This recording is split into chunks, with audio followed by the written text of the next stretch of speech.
The Death of Hope. A Scolaris Mystery, Book 0.5, written by Lou Collins, auto-narrated by Google AI British male narrator Archie. Ted's voice by Google AI British male narrator Alistair. Aniela and Mina by Google AI British female Anya. Florry and Doris by Google AI British female Ava. Published by Boldface Press Limited. Cover design by Get Covers. For Stardust and Wither. Chapter 1. Ted Dwyer watched his father beat Doris with a knotted length of hemp mooring rope. The scourge doubled up as a makeshift belt, ensuring it was readily available whenever the dark mood took him. The delicate girl cowered against the wooden deck of the houseboat. Clutching a knitted rag doll, she curled ever tighter into a ball as the blows rained down. But she couldn't make a sound. From his hiding spot in the tall lush cordgrass, Ted flinched in time with the rhythmical thwack which drowned out even the harshest cries of the herring gulls overhead. Driving his fingers deeper and deeper into the claggy soil of the salt marsh, each stroke biting into his soul. A metallic tang of blood mingled with the briny crust which lacquered his chapped lips.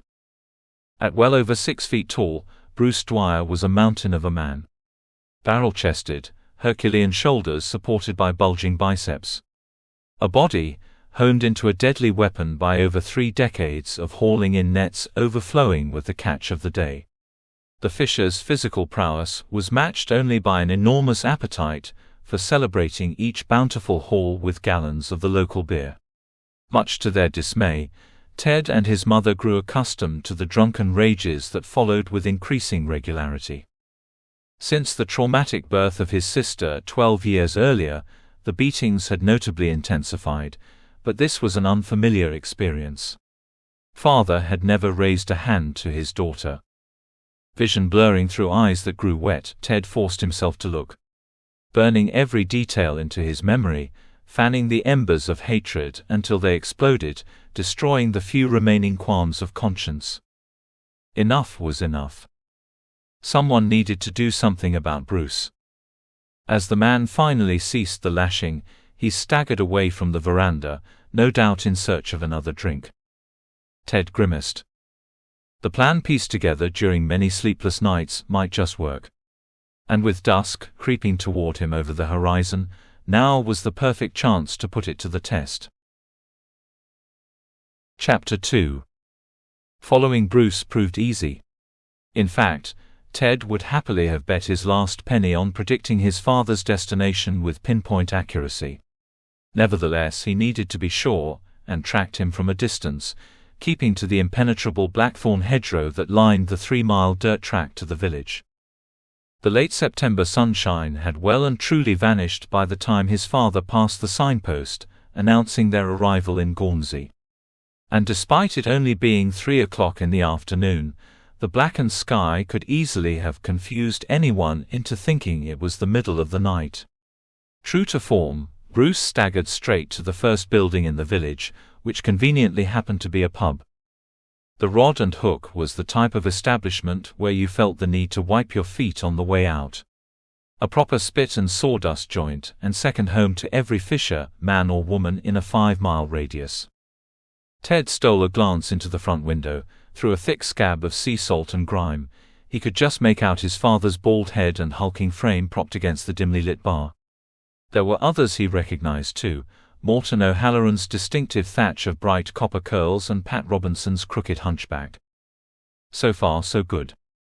Bruce was unlikely to be going anywhere for hours, or at least until the money ran out, which gave plenty of time for the next part of the plan. Chapter 3. Ted salivated, as a waft of yeasty sweet goodness pulled him like a magnet to the center of the village. Arriving at the next stop on the journey, he stepped across the open threshold and into a magical kingdom. Golden loaves of bread nestled against paper-wrapped muffins and flour-dusted counters, displayed mounds of dough proving in the heavy warmth of Atwell's bakery. The fresh baked smell inside was enough to drive a hungry traveler insane with desire. Atwell appeared from the rear of the shop, crimson-cheeked, a river of sweat pouring over his moon-shaped face. The squat man expertly mopped his brow on a flour-caked apron with one fat-fingered hand, whilst balancing a huge tray of steaming buttery-crusted pies in the other. Perfect timing and the exact treat Ted had hoped to find. "Good afternoon, boy. Long time no see." "I wonder what you've come for," said the baker with a wink and a wry smile. "Yes, sir, I'm back for a lobster pot pie. It took longer to save up this time," replied Ted, placing a corroded coin on the countertop. The pies were legendary and drew customers for miles from all directions. Disagreements abounded on whether in reality the flat parcels contained any lobster, but nobody argued with the fact that they tasted sublime.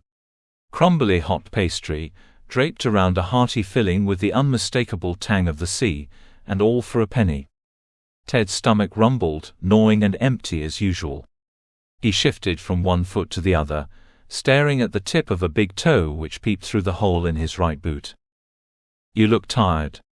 "Everything all right with the family," said Atwell, unaware that he resembled a man-shaped dough ball dusted head to toe in flour. An invisible fist squeezed Ted's windpipe, and he fiddled with the loose ends of leafy green wool dangling from the end of his jumper sleeves. Did Atwell know? The man couldn't know anything unless he read minds, Ted told the voice in his head, deciding that scenario was unlikely. "Not bad, thanks. Doris doesn't sleep well, so I keep her company." "Poor wee thing," said the pie man, shaking his head as he slid the stolen money toward him and swapped it for a just-baked pasty. Handing over a pilfered coin usually felt like the crime of the century. Money taken from the pile that Bruce created each night in the galley, as he emptied his pockets and discarded his stinking clothes. But all things considered, compared to what he had planned, it no longer seemed so terrible. "Thanks for the pie, sir. I'm off now to St. Walden to see Uncle Jasper." "Mind you take care and give my regards to your uncle," called Mr. Atwell, as Ted left the store, heading away from Gormsey toward the next village. The truth of the matter was that Ted Dwyer had no intention of visiting his Uncle Jasper, or anyone else. Nevertheless, he strode along the main road, past the butcher's where red and white marbled sides of beef and shanks of lamb hung from hooks in the window. Followed by the greengrocer's display of mud-caked potatoes and turnips, nestled against bright orange carrots topped with lush green feathery fronds. All the while whistling an old sea shanty, making the loudest, shrillest noise possible between glorious mouthfuls of the hot pie. The aim being to draw as much attention to his progress away from Gormsey as was humanly possible in the lamp-lit street. Good fortune appeared to be on his side, as the shopkeepers closed their doors for the night and took turns wishing him a good evening. About 15 minutes later, reaching the signpost at the far end of the village, Ted discovered, much to his surprise, that the new pub had finally opened. And whoever the current proprietor might be, they'd renovated the former ramshackle house which had been left to die on the outskirts until it was no longer recognizable. The Prince of Gormsey Inn. Even the name sounded posh. The establishment was the polar opposite of the Rod and Hook.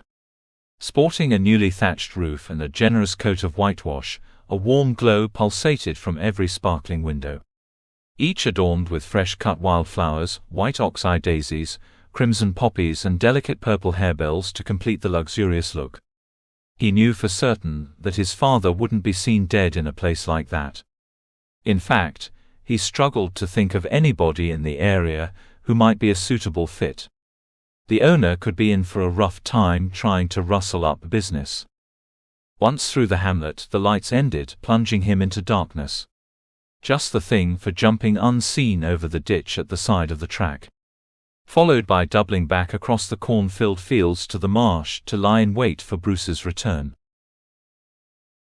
A blood-curdling scream jolted Ted wide awake, arms flailing as if controlled by an unknown puppeteer. Pulse pounding, dry-mouthed and disoriented, it took a minute to register his surroundings and what he was doing there. And then reality flooded in, and he cursed himself for his stupidity. Each carefully planned detail ruined by falling asleep. Or maybe not. Ted didn't own a wristwatch, but the sky showed no hint of dawn approaching. Rubbing and flexing stiff limbs, he inched out of the impromptu bed of flattened grass. Stooped, running low to the ground, camouflaged by darkness, he skirted around to the back of the houseboat. Oystercatcher, home for the entirety of his 18 years. More recently, the place had lost its appeal. But leaving his mother and sister was not an option, so he tried his best to stay out in the marsh, keeping watch from a distance. Faint snippets of happier times popped into his mind every so often. Collecting shells on the shoreline with mother, winkles, cockles, oysters and razor clams. Followed by a race against the tide to arrange them in three-dimensional depictions of sea creatures. Crabs with giant pincers, and mermaids with flowing brown bladder-wrack hair were particular favorites. But the memories faded more and more with each cruel put-down and lash of the rope. The creak of the wooden boards of the veranda stopped Ted dead in his tracks. He strained to hear any sound over the pounding of his heartbeat, alert to any movement, but nobody stirred. Odd. The oil lamp mother left burning in the cabin all night, much to his father's annoyance, must have gone out, because inside the boat was shrouded in darkness. Earlier, he'd convinced himself that the shrieking alarm call was nothing more than the nocturnal swagger of a red fox. But now, arms outstretched, fumbling a path through the pitch dark, fear consumed certainty and filled the void with waking nightmares. To the left of the cabin, to the stern, stood the decaying wheelhouse.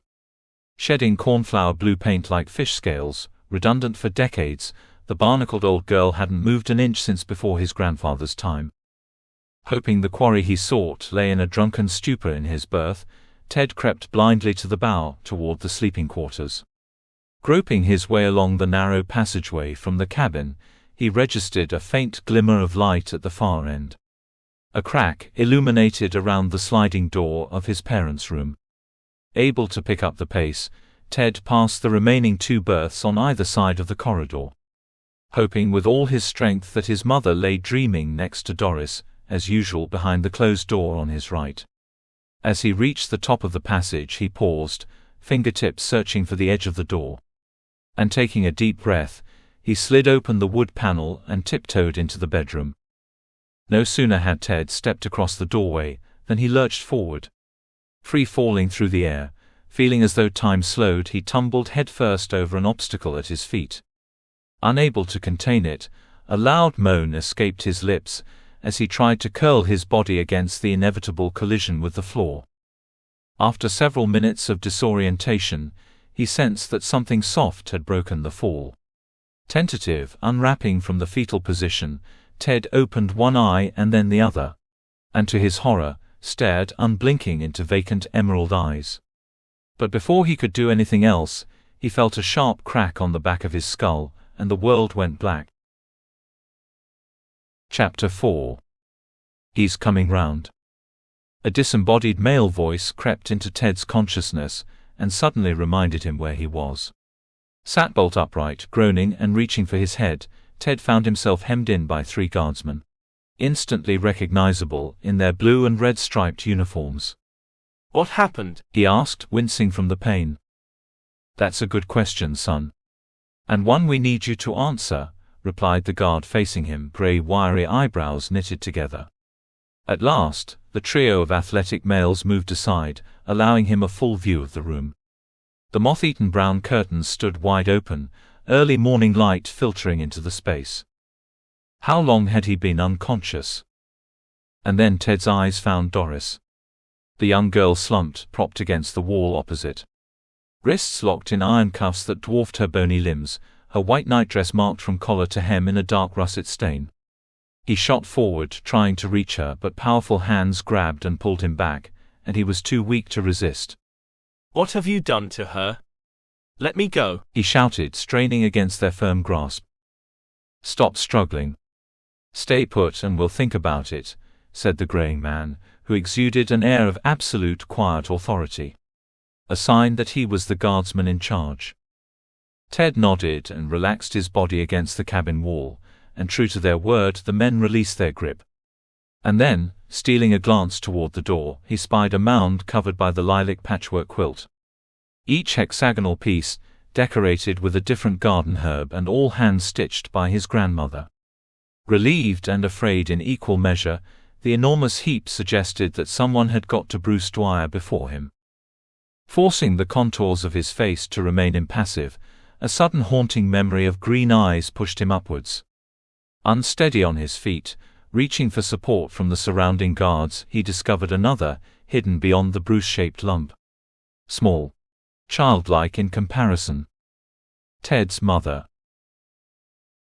Seated on the veranda, staring out at the morning sea mist which rolled and undulated in pallid waves, Ted cradled the thick sweet tea, still shivering despite the warm brew. Behind in the cabin, the murmur of guards disturbed an overwhelming longing to be alone. Doris remained captive inside, and something needed to be done about that. "Are you ready to talk?" asked Emery, the guard in charge. Ted nodded, his voice cracking as he said, "Not sure what to tell you. I don't understand what happened." "Not surprising in the circumstances. Talk me through your movements yesterday evening." "No hurry, take your time." Emery reminded him of his late grandfather, though they looked nothing alike. Perhaps it was the warm tone of his deep voice or the patient manner he adopted. It was hard to pin down. Ted hugged his legs to his chest, chin resting on knees, and said, "I planned to visit Uncle Jasper, but I fell asleep out on the marsh. By the time I woke up it was too late to go, so I came home. But something felt out of place. The oil lamp wasn't lit inside as usual, so I tried to check on everyone and then, well, I'm not certain. Maybe something on the floor, and then I tripped, and after that it's all a blur." He hated lying to the man, but realized that admitting he'd intended to kill Bruce himself would be stupid. The guardsman sat opposite, short legs wide, arms on thighs, leaning toward him, and said, "Right. Here's what we suspect took place. Doris stabbed your mother and father. That nightdress of hers is covered in blood, and when we found you all, she had the knife in her lap. You were unconscious, passed out from the shock, I expect." Ted prodded his temples, desperate to make sense of the unfolding nightmare. "Doris couldn't hurt anyone. Look at her. Tiny, just like Mum," he said, stifling a sob. "To start with, she isn't helping the situation by not answering our questions. Perhaps you can persuade her to confess the truth. It would help a great deal." "She can't answer you."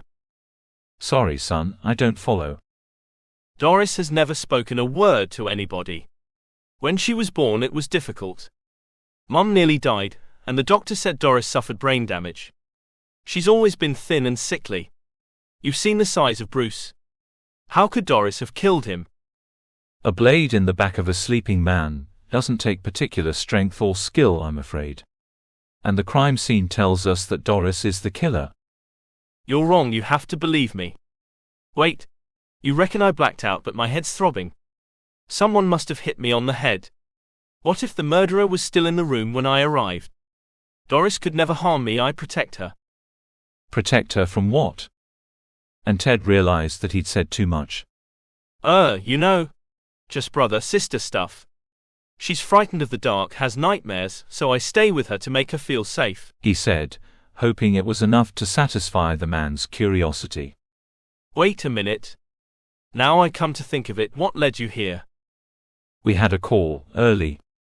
A neighbor thought she heard a woman's scream. It took a few hours to find the place, but it's a good job for you we did. Who knows what might have happened otherwise?" "Don't you see, that makes even less sense. If Doris murdered them and I've been out cold for ages, why didn't she finish me off too?" The guard scratched the nape of his neck, looking off into the distance, and finally said, "I can't explain that one. You've said yourself her brain's damaged. It's best you don't trouble yourself with thoughts like that. They won't help. We're going to take her with us now. Will you be all right here by yourself, or shall I leave Gibson behind?" he asked, nodding toward the interior of the houseboat. "Where are you taking her?" "The nearest lockup is over in St. Walden. We'll keep her there until the trial." "Please don't do this," said Ted. "She's all I have left." "I'm sorry, I don't have a choice." Led like a cow to the slaughter, Gibson ushered Doris into the open. She still wore the stained nightgown, though covered in places by an oversized blue cardigan which swung from the young girl's emaciated frame in folds. Ted hung his head, unable to watch, but as they headed away a question occurred to him and he called out, "Which neighbor?" Emery turned and shouted in reply, "You should thank her. She may have saved your life. The name's Visser." Aniela Visser had been their closest neighbor for decades before Ted's birth. Closest in proximity, that is. It was no secret. She and Bruce cultivated a long-standing mutual hatred, regularly feeding it with new material. Hold boats, cut fishing lines and rancid mackerel innards dumped on the other's property in the dead of night were just a select few of the most recent atrocities. Each mindless act committed to further a feud about which nobody could pinpoint a precise trigger.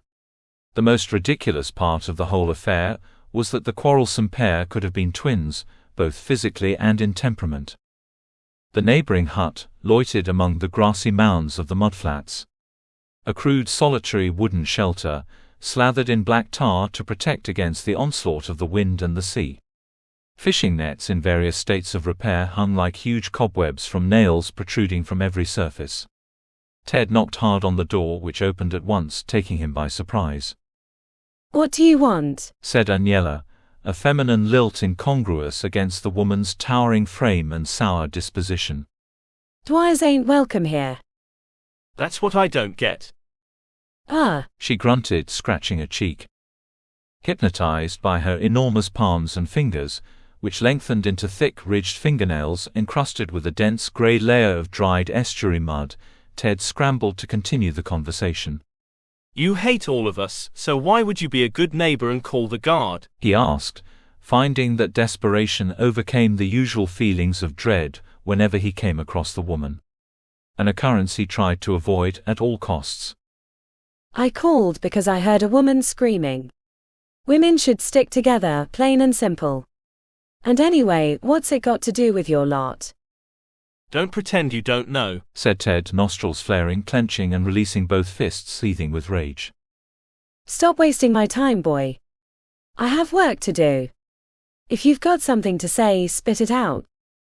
Aniela's weather-beaten face displayed no hint of guile. Maybe she honestly didn't know his parents were dead. "Bruce and my mother, they're both dead," said Ted, catching a faint glimmer of a smirk on Aniela's bulbous lips. The look vanished as fast as it appeared, leaving him wondering if he'd imagined it. "I'm not going to lie. I'm not sorry about Bruce, but your mum, well, that's different. What happened?" "I wish I knew, but thanks to you, the patrol showed up and decided Doris murdered them. They've taken her away, even though I explained she doesn't speak. The idea of Doris overpowering Bruce is crazy." The fisher returned Ted's gaze, shrugged her vast shoulders and turned back toward the inside of the shack. Jamming a foot in the doorway, Ted said, "Wait. I haven't finished. Very convenient, you calling to report a woman yelling. Don't suppose you mentioned the fun and games with Bruce?" Aniela puffed out her ample chest, the fastenings at the top of her black dungarees straining under the immense pressure, physical prowess displayed like a peacock, and replied, "Why should I tell them about that? There was a racket, sounded like a scream. I had no idea anyone died until you just told me." "You won't care if I mention it then?" he said, attempting to provoke a reaction. "Be my guest," she countered, slamming the door so hard that the ill-fitting window panes rattled in their frames like loose teeth. Their conversation over, Ted concluded, bearing in mind Aniela's utter indifference, that he was trying to hook the wrong fish. Chapter 5. The mid-morning sun barely penetrated the mist as Ted headed for home. On top of the dread crawling through his veins, the reality of life without his mother and sister hit him in the gut. Not a single soul would miss Bruce, but Mother was generous, gentle, and loving. How she had ended up with a brute like his father, the young man could never fathom. And as for Doris, he shuddered to think about how she'd cope, locked up, alone and afraid. Determined to find the real murderer, he pushed on toward Oystercatcher. A robed figure stood in the open, motionless, staring at the stranded houseboat. Silver-gray wisps of tangled hair stretching from the man's head to his calf floated in the breeze like the tentacles of a giant octopus. Such a strange sight startled Ted, and reminded him that this mysterious hermit remained the focus of many horrifying tales told to children who misbehaved. He still remembered the fear of being taken away in the depths of the night by the shtapodi, the devilfish disguised as a man. Frustrated, recognizing he was no longer a child, Ted called out, "Can I help you?" But the enigmatic character gathered fistfuls of the dirty grey robes and ran, and before Ted registered what was happening, the creature vanished into the marsh. As Ted stepped onto the deck, still wondering what the recluse had been up to, he made a mental note to tell the guard about the suspicious visitor. Suddenly, convinced he'd heard a noise and thinking perhaps they'd come back to look around some more, relief flooded in. He wouldn't be alone, and passing on the information should be easy. And then the moment passed, leaving him feeling stupid. They had finished. Gibson said so when they took Doris. Taking a deep breath, the echo of his pulse subsided. All seemed quiet now. Maybe he'd imagined it. No sooner had he concluded that his mind was playing tricks on him, than there it was again. Scraping and rustling coming from the bow of the boat, from inside his parents' berth. Tiptoeing once again through the main cabin, Ted passed the galley, grabbing a cast-iron cooking pan on his way, and edged toward the sound, which grew louder and louder. Prepared to fight, he raised the pot in his right hand and slid open the door with his left. Then Ted charged. From crime scene to utter carnage, Ted could not comprehend the mess. What remained of the bedclothes, sheets and pillows and blankets, everything bar the patchwork quilt removed earlier, lay in a heap on the floor. Pine drawers stuffed with heavy-duty workday trousers, and wiry knitted jumpers in green and brown and red upturned on top. A teetering jumble in the restricted space, impeding the only route to the hulking figure which blocked the light from the window. "Ha!" Ted cried, launching feet first over the pile and onto the bed as he lost his grip on the pan which sailed through the air, clattering on the floorboards out of reach. The intruder grunted, turning toward the commotion, his whole body pulsating with muscular strength. Ted gasped, recoiling, throwing his body into the headboard as all his bravery vanished. Bruce had returned from the dead. A muscle-bound demon come home to haunt him. Such a devil would know Ted had planned to kill him. That's why it was there. To exact revenge. The figure closed in, neck tendons taut, club fists reaching out to grab Ted as he scuttled around the mattress crab-like trying to escape. And then a miracle occurred. The phantom spoke. "Hey, what's the matter? You look like you've seen a ghost."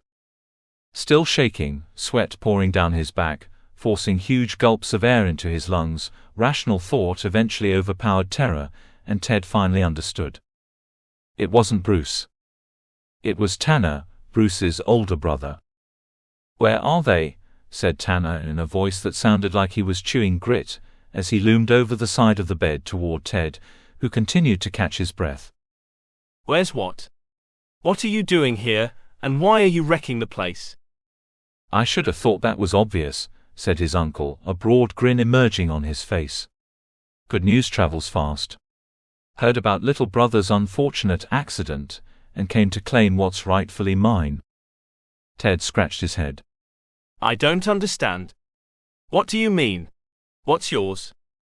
The man stretched out his arms and said, "All of this.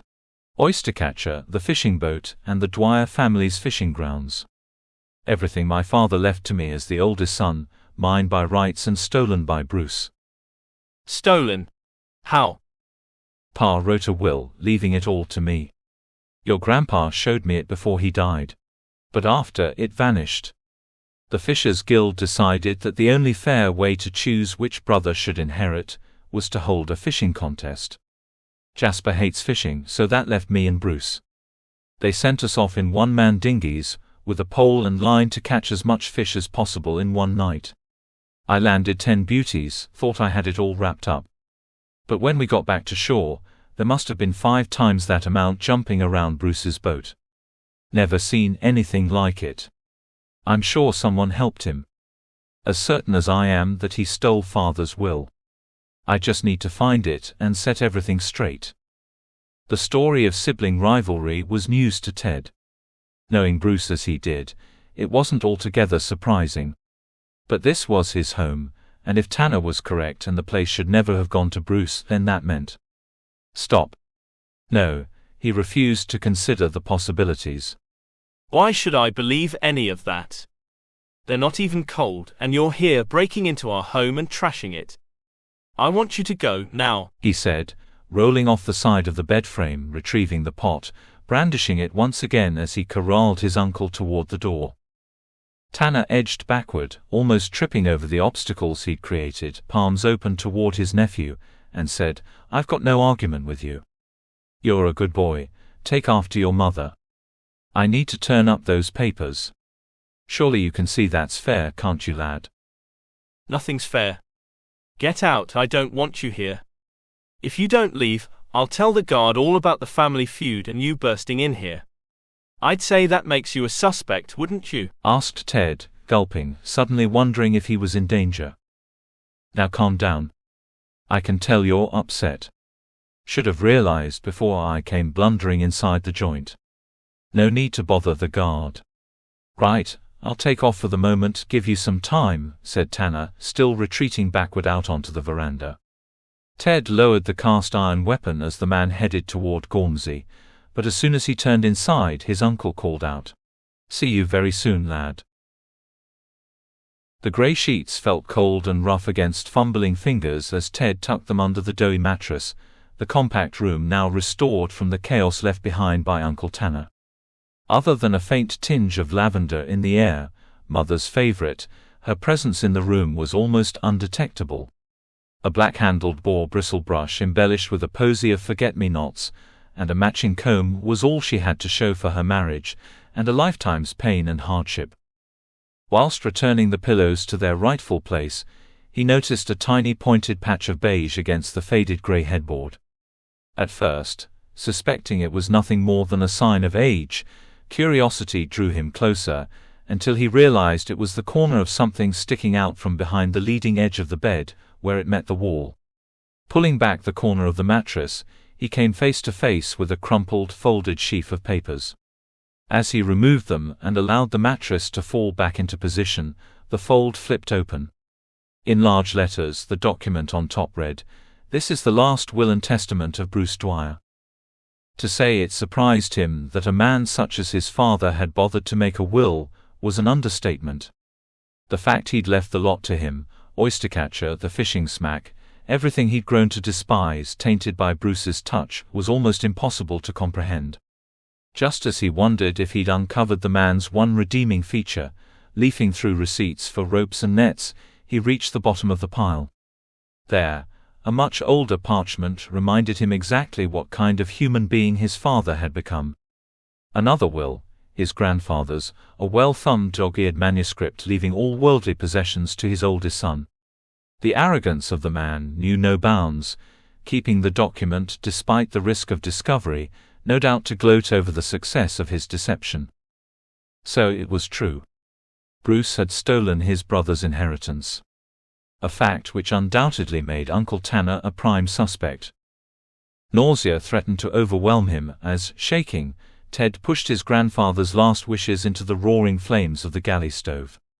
A voice sounded in his head on repeat, "The apple doesn't fall far from the tree.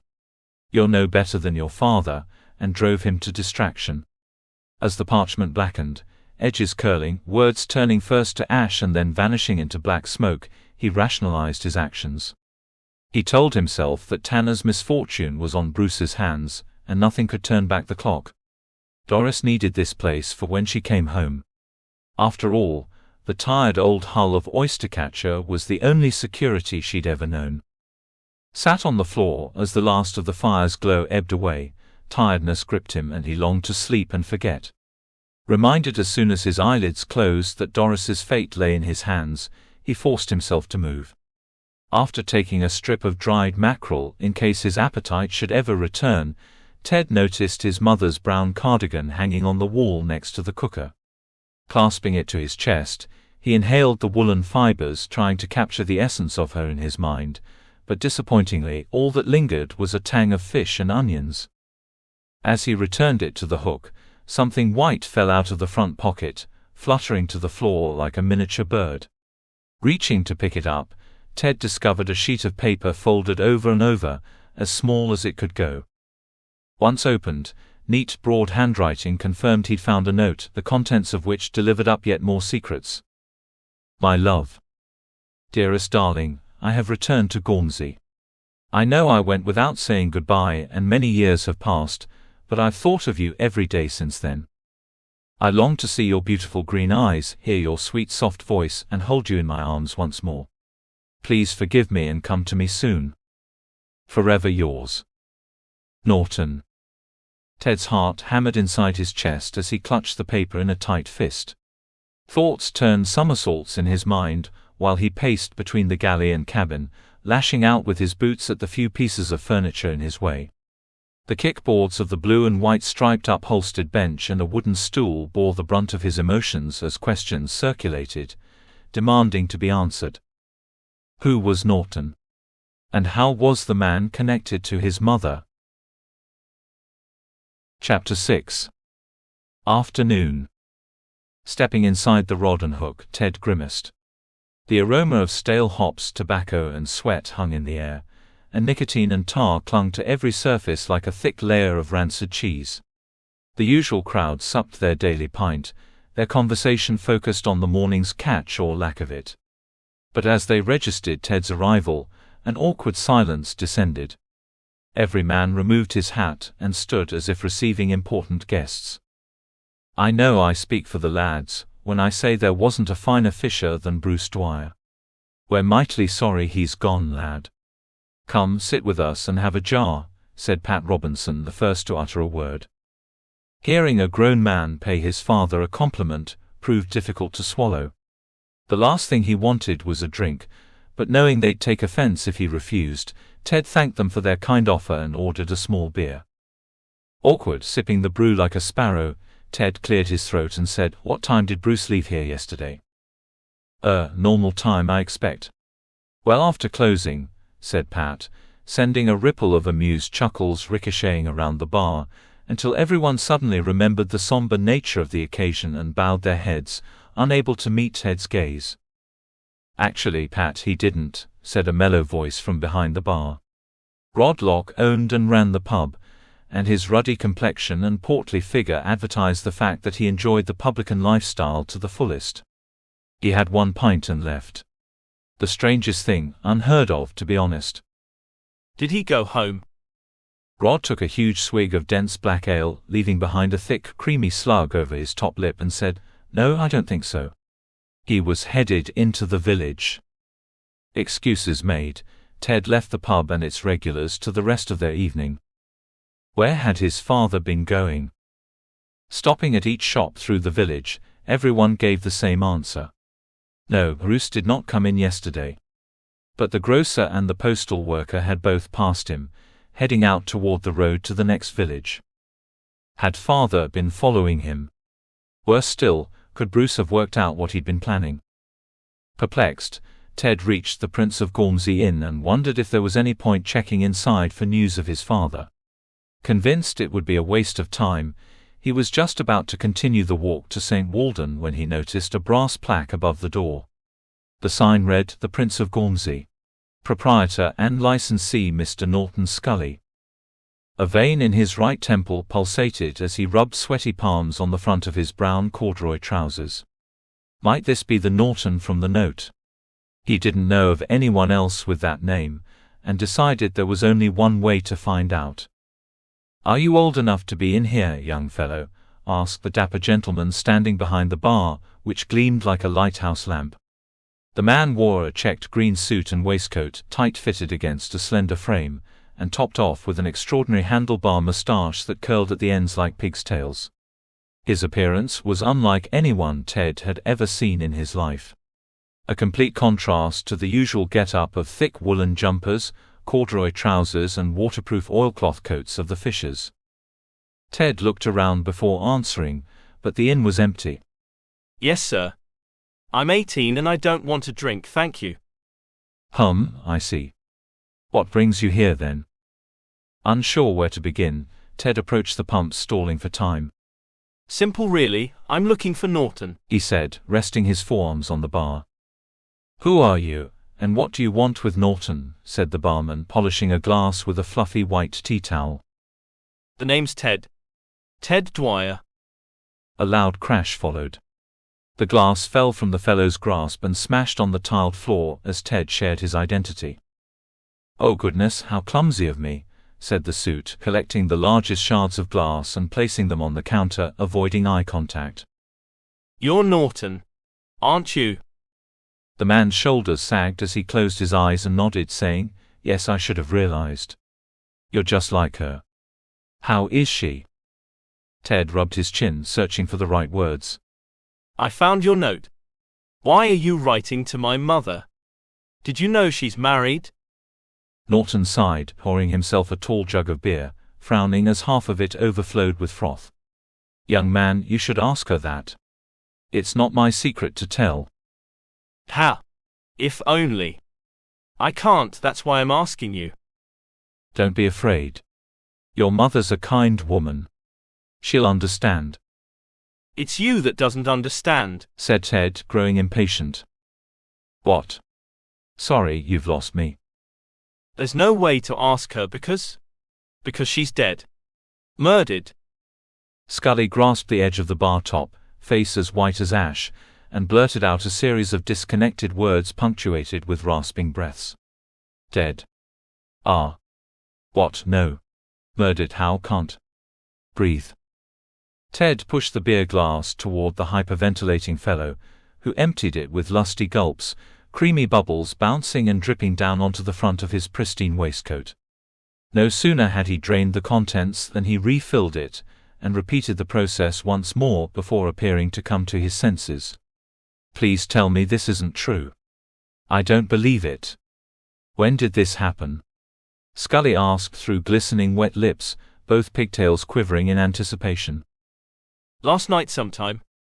Look, I need to hear what happened between you and my mother. It's vitally important. Nothing. More's the pity, said Scully, smoothing out the undercoat. I lived in the village with my parents growing up, and went to school with your mother. We were the same age. I loved her from the first moment I saw her making daisy chains in the schoolyard. We were inseparable, until they sent me away to live with my aunt and uncle. I never even got the chance to say goodbye. The plan was always to come back for her, but life got in the way. And then I discovered this place for sale, and knew it was meant to be. I thought we could just pick up where we'd left off, but she said it was out of the question because she's happily married with children. She begged me to leave. Obviously, I can't leave the business as I've invested everything into it, but I promised I'd stay away. I can't believe she's gone. Norton's bottom lip quivered as he hastily wiped at the corners of his eyes, returning to polishing every surface as if survival depended on it. Where were you yesterday evening? Asked Ted. Arm outstretched mid-polish, frozen like a waxwork for a split second, Norton rose to full height. Through pinched eyebrows he glared and said, in a low, menacing tone, I don't appreciate what you're insinuating, but if you must know, I was here all night. Chapter 7. Stepping outside, mind reeling, leaving Norton Scully to his melancholy, Ted needed to see Doris. Unsure whether they allowed prison visitors, he couldn't decide if the trip would end up being a complete waste of time, but he had to try. With his mind made up, he turned left, heading away from the village, when another unfamiliar figure caught his eye. A young woman cleaned tables lined up on the neat, clipped grass in front of the inn. Ted nibbled his fingernails, observing as she toiled, flitting from table to table like a worker bee collecting pollen, dusting and arranging white porcelain salt and pepper pots and wrapping cutlery in green paper napkins. Hesitant, searching for the courage to speak, he cleared his throat and said, Hello. I don't think we've met. I'm Ted. The girl spun, a head of strawberry blonde curls bouncing like coiled springs from the shoulders to the top of her crown. Oh. Hey. I'm Florry, Mr. Scully's niece, she said in a fluttery voice, nodding toward the inn. That looks like hard work, but I can see you're a natural. Florry blushed, hiding a giggle behind a cupped palm. Thanks, it's a shame no one else appreciates me. Oh, I can't believe that. Pretty girl like you. I'm sure you have plenty of admirers. You. Disgusting. I hope not. Only old folks live near Gormsey. Apart from you, She said, a glint in her pale blue eyes. I'm just helping my uncle and his wife for a few weeks while they get started. His wife? Asked Ted, feeling light-headed. Yes, my aunt on my mother's side. Are you okay? Sorry. Yes. Lovely to meet you, but I have to go. The girl looked downcast and struck by pangs of guilt. Ted said, Don't mind me, it's been a tough day. Married? Scully failed to mention that. What else was he hiding? Ted turned to leave and then, as an afterthought, said, I expect it's a busy time, opening a new business. No doubt you're all here together working all hours. You'd guess so, wouldn't you? She said, sidling up close to Ted, eyes scanning for non-existent eavesdroppers through fluttering eyelashes. I'm not one to grumble, but, between us, Norton's keen during the day but has a habit of vanishing in the evening. And Mina, my aunt, she's never here. What about last night? Well, Mina was at her parents' as usual. They're sick, so she spends most of her time looking after them. I don't know about Norton. Ted nodded. The conversation wasn't going anywhere. I see. Wait. I remember now, Said Florry, cutting him off mid-sentence. There was this customer yesterday. Enormous bloke. Gave me the creeps. Not the type we're trying to encourage. Scruffy chap, he smelt like kippers and drank gallons of beer. And then just before closing, Norton said he had an urgent errand and I had to take over serving behind the bar. Uncle left and thankfully so did that man. Can you imagine? He even wore a piece of old rope to hold up his trousers. Chapter 8. Ted had been 6 years old when his mother announced she was expecting another baby, and he remembered the buzz of excitement at the prospect of becoming a big brother. Back then, like most men he met, Bruce drank to de-stress from the hardships of life as a fisher. But he knew when to stop, and as a family they enjoyed more happiness than most. No doctor could explain why Doris didn't develop in the same way as other children. Why she couldn't crawl or walk until she was 3, or why she didn't talk. However, all of them hinted it was most likely the fault of the mother. Ted would never forget the haunted expression on Mother's face, which grew with each accusation until it became a permanent downtrodden demeanor. As for Bruce, he sank further and further into a beer bottle. Ted often wondered why his mother put up with it, fighting his anger toward her for not protecting him from the beatings. But the older he got, the more Mother withdrew, and he realized that the poor woman thought she deserved it. Accepted the attacks as punishment for Doris. After that, the rage vanished, replaced by pity and guilt, and most of all, love. The clunk of the key in the lock startled Ted from his thoughts, as a pimply guardsman, who couldn't be much older than he was, let him into the cell. Unwilling to meet Ted's gaze, the young man said, "You've got 5 minutes." A small blue mound lay on a wooden bench along the rear stone wall, scarcely lit by the only window high above it. Doris, her back to the doorway, cocooned in her oversized cardigan, remained motionless despite the echo of his footsteps as he entered. Ted perched at the far end of the board. Silent. Waiting. Even though no words flowed between them, they understood each other, and Ted believed wholeheartedly that the outside world grossly underestimated his sister's intelligence. The minutes passed until Doris finally sat upright, catching Ted's eye for one solitary second before looking toward the locked door. Not for the first time he longed to reach out to her, hold her tight, but he resisted. Understanding this hunger for human contact was his, not hers. And there they remained as time ticked by. Ted and Doris Dwyer, garnering strength from each other in the silence. "Time's up," said the returning guardsman, intruding on the moment.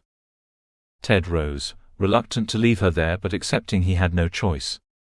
Reaching the doorway, he turned and said, I don't know how, but I'm going to get you a lawyer, and I'm determined to find who did this. Stay strong and I'll be back, and never forget that I know you didn't hurt anyone. And then, staring at the stone floor, Doris did something she'd never attempted in her brief life. Something the doctors said was beyond her. She muttered, barely audible, a single word. "What did she say?" asked the guard, flushed cheeks making the pimples angrier than ever. "Nothing," said Ted, struggling to mask the tangle of emotions that threatened to overwhelm him. "Stupid question. She can't speak, or had you forgotten that?" "Of course not. She's brain dead," said the young man, chuckling and snorting like a strangled pig. Ted ignored the thoughtless remark, knowing that wiping the smirk off the pockmarked face would not help his sister. Instead, as he strode away, he focused on the unique paper-thin sound of Doris's voice. A sound he'd never expected to hear, and the lone word formed on those thin purple lips. "Bruce?" Chapter 9. The idea to sell his inheritance to Tanner Dwyer had come to Ted on the walk home from the lockup. A twinge of guilt continued to gnaw at his bones, knowing he'd sold his uncle what was rightfully his in the first place. But he'd convinced himself that, in a roundabout manner, the plan rectified the wrongs of the past. And the money should just about stretch to a lawyer and a fresh start for himself and his sister, somewhere far from Gormsey. The bundle of notes laid heavy in the frayed brown trouser pocket as he made his way once more inside the Prince of Gormsey Inn. "Bruce found out, didn't he?" said Ted, leaning across the bar, fixing Norton Scully with a stern glare. Scully flinched, recoiling backward, and collided with the array of glasses arranged in rows behind him, sending them flying. The sound of smashing glass woke the only customer, who was snoring under a well-thumbed newspaper.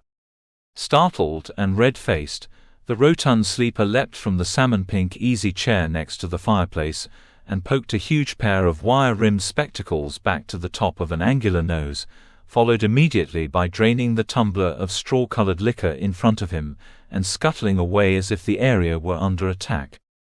"Good grief, I don't understand what you're talking about." "You're scaring away the customers," said Norton, stumbling over his words.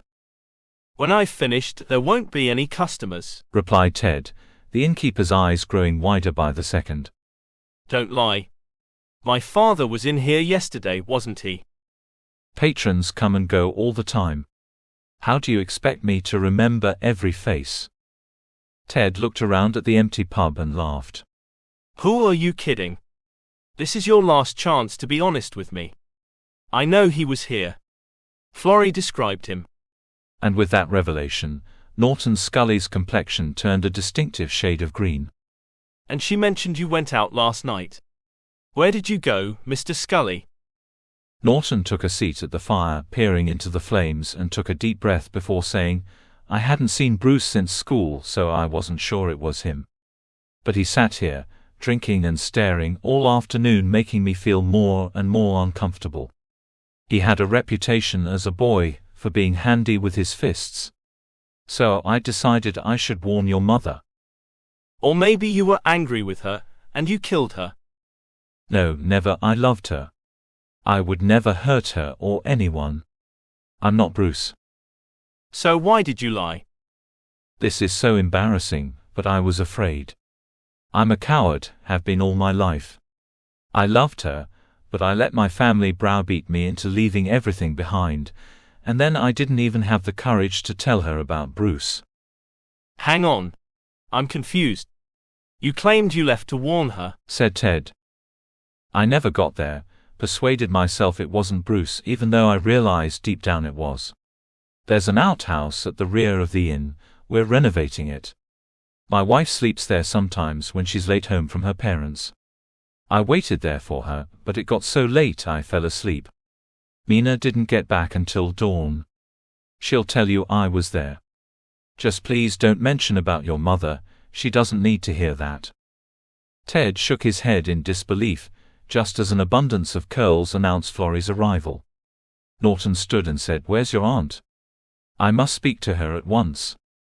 Florry stopped, a wide-eyed look of surprise on her face. "Oh, hello, Ted. Uncle, I assumed you knew." "Knew what?" said Scully, frowning and scratching his forehead. "Mina's so kind, always thinking of others. Fancy, Visiting a poor unfortunate girl held prisoner at the lockup. Your cousin, I believe? What? Daft girl, you must have misunderstood. I don't have any cousins. And with those remarks ringing in his ears, Ted charged out of the bar, legs pumping like pistons. Chapter 10. Desperation coursed through his body like poison. Ted pounded on the entrance to the lockup, shouting as loud as his ragged breathing would allow. Let me in. I know who killed them. If Doris is hurt, I'll... The impenetrable iron gate swung wide, cutting him off mid-flow. Answered by the familiar pockmarked youth. I'm coming, so quit banging, or I'll be arresting you for disturbing the peace, the guard said, bearing a set of discolored misshapen teeth, arms clamped across his chest. Ted barged past, knocking him aside as he raced through the reception area and on toward the cells. The bold act took the guardsman completely by surprise, but he soon recovered and set off in pursuit. Stop. Don't move. You can't go back there. Strictly one visitor at a time, and your sister already has company. That's what I was afraid of, called Ted, picking up speed through the dingy corridor. Idiot. You've left her alone with a murderer. As the pair rounded the last corner, they stopped in unison, surprised to see the door to Doris's cell stood wide open. The guard's complexion paled despite the beads of sweat trickling down his cheeks, and placing a finger to his lips, Ted took the lead. The woman sat, leaning against the wall, eyes closed. The slow rise and fall of her chest and a slack mouth suggested she slept. Daisies bloomed across her starched cotton dress, and a neat twist of mousy brown hair draped over her right shoulder. Murderer! You killed my mother! Ted shouted, standing between the sleeping figure and Doris, who lay on the bench exactly as he'd left her. Mina Scully's eyelids snapped open, darting toward the door and escape, but the guardsman shook his head from side to side, using his body to block the exit. Smoothing the daisies on her frock and relaxing her shoulders in a cool, breathless tone, she said, I didn't need to touch her, more's the pity. Stop lying. I know you killed her. No, you're wrong. Bruce beat me to it. But I couldn't leave him to spill his guts about my visit, so while he was busy dealing with that pathetic excuse for a wife, I took my chance. Arrogant oaf, so accustomed to using brute strength to overpower women. The possibility that a feeble little specimen like me could do any harm didn't even cross his teeny-tiny mind. You nearly caught me, said Mina, jabbing an index finger toward Ted and scrunching her face into a knot. But I heard you blundering around in the dark, and hid behind the curtains. Sorry about your head. Actually, that's a lie. In hindsight, I'm sorry I didn't deal with you when I had the opportunity. I'd hoped that leaving the knife with Doris would do the trick, but here we are. The calculating woman stood, arching her back and stretching her limbs. A smile spread across soft feminine features, as if she'd not a care in the world. Thrusting delicate wrists to the bemused young guard, he eventually came to his senses and fastened them in iron cuffs. Once secured, she turned to Ted and said, No doubt they'll do everything they can to pin it on me. But whatever they say, I didn't touch the girl. The hairs on Ted's arms and neck rose as he licked dry lips, looking from Mina Scully back to the Doris-shaped bundle. Paralyzed, voice stuttering, he forced the sounds from his throat. What? I don't understand. Mina jerked her dimpled chin toward the bench and said, She was like that when I got here. Still unable to move, fists clamped shut, his legs quivered as he whispered, What are you saying? Doris is dead. Chapter 11. A week later. Ted Dwyer watched Uncle Tanner move his possessions into Oystercatcher. He waited for sadness to wash over him, to feel anything, but nothing could break through the unrelenting, numb grip of despair. His uncle had invited him to stay, but he knew it was impossible. Doris haunted every corner of the houseboat, and if he stayed, he feared he'd go mad. He'd refused to believe the guard at the outset, when they insisted Doris died peacefully in her sleep. Adamant that Mina Scully murdered her too, but he understood there was no evidence of anything sinister. Deep down, he'd always known that his sister's life would be short. The lingering caress of the wind on his face echoed the memory of her cold, soft skin, pressed against his warm cheeks. The first and only time he would ever hold her. Taking one last look out across the mudflats and the sea barely visible on the receding tide, it was time to leave. Ted had not decided where he was going or what to do when he got there. But beyond that small region of Asteria, there was more than enough scope for a young man with no ties to disappear. With Oystercatcher left behind for good, Ted plodded along the dried mud track, which wound its way between the tall clumps of grass and sea lavender. As simplistic as it sounded, the plan consisted of following the road wherever it led, and hoping for better days to come. Distracted by furry white flashes from every side as the echo of his boots sent rabbits scurrying off to hide, he hadn't got far when, seemingly from nowhere, a tall silver-haired figure stepped onto the path blocking the way. Startled, Ted jumped, his body taut, preparing to run. And then, hearing a sound like the rushing, fizzing hiss of waves breaking on the shore, he shook his head, trying to throw off the state of confusion. At last, registering movement on the figure's lips, finally, the sound became distinct. Ted. Ted, are you okay? Stunned to hear his name coming from the hermit's mouth, he barely managed a nod. Thank goodness I caught you before you left, said the recluse, spitting out a mouthful of straggly hair which flew straight in again every time his lips parted. Still bemused, Ted said, Who are you? How? Yes, all in good time. Let's walk and talk. Side by side, they tramped along the track, buffeted by the wind, gulls shrieking and circling the air currents high above the marsh. Terrible business about your mother. She was a lovely woman. The only person in the entire community who didn't treat me like an outcast. I wish she'd have listened to me about Bruce, but she clung to the notion of the husband she married, not the man he'd become. And Doris, poor Doris, I shall miss her the most. She liked to play with my hair and look at my books. So much intelligence behind those emerald eyes. Much like yours, Ted, declared the hermit, mouth crinkled at the corners. Dumbstruck, Ted wondered how he'd missed knowing this man, unlike, or so it seemed, the female members of the family. A twinge of resentment stirred his gut. Why had Doris touched the hermit's matted locks but not even his hand? The moment's envy took him right back to that final stiff embrace, and he swiped damp cheeks with a stroke of his fingertips. I have a proposition for you, said the aged fellow, stopping and grasping Ted's arms. The grip was surprisingly strong for such bony fingers. I imagine you're leaving, he said. Ted nodded, biting his bottom lip as the unusual gentleman continued, I'm offering you a fresh start, young man, if you want it. I'm not sure I understand, replied Ted, unable to free himself from the iron grasp. Of course you don't, but you shall. I know what people say about me. The devil fish, he said, chuckling to himself. My name is Gabriel Wittgenstein, and I'm just a scholar. Disappointing, I know, but like all scholars, my training began at the famous library of the city of Scolaris. Every few years, they dispatched 10 of our number far beyond the city to uncover knowledge from across the globe.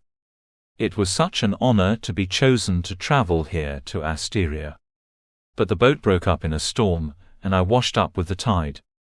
I fell in love with this country from the minute my eyes opened, and the taste of clay and salt on my tongue confirmed I was alive. Here, you'll need this, and the scholar passed him a thick rectangle of parchment sealed at the rear with black wax. What's this for? It's your new life. Ted Dwyer died with his father, mother, and sister. A terrible tragedy. This letter will get you passage to Scolaris and, as my son, William Wittgenstein, you will take my place as a scholar. The plan rendered Ted lost for words. The kindness of a stranger threatened to break through the barrier, which imprisoned all the emotions of the last few weeks. Why would you do this? He said, at last able to loosen his tongue. Well, I have no children of my own, and you have no parents, so I figure it's a perfect solution. Anyway, the reason's not important. There's not a second to lose. You'll need to reach St. Anne's by nightfall to make the first ship at dawn. Thank you. But how will I ever repay you? No need, now go, said the ancient man, releasing his clutch and pushing his newly adopted son forward and onto the path. Go well, young Will, and never look back. Striding toward Gormsey, heading for the unknown, he abandoned Ted Dwyer to the sea. As grey and white-crested waves crashed over his former life, a new man emerged. Will Wittgenstein, descendant of Gavriel, a fine and venerated citizen of Scolaris. Epilogue. Should you find yourself among the marshland trails at the edge of the village of Gormsey, you may be lucky enough to stumble across a solitary tombstone above the line of high tide. Pitted and worn by salt and wind, yet caressed by cordgrasses punctuated with purple-flowered purslane and white sea asters, a simple monument inscribed with love. Here lies Hope, beloved mother of Ted and Doris, who sleep here also, forever in the comfort of her arms. Thank you so much for reading The Death of Hope. This is a prequel short story to a mystery series which begins in the city of Scolaris, Will Wittgenstein's destination at the end of this book. I hope you enjoyed reading the mystery as much as I enjoyed writing it.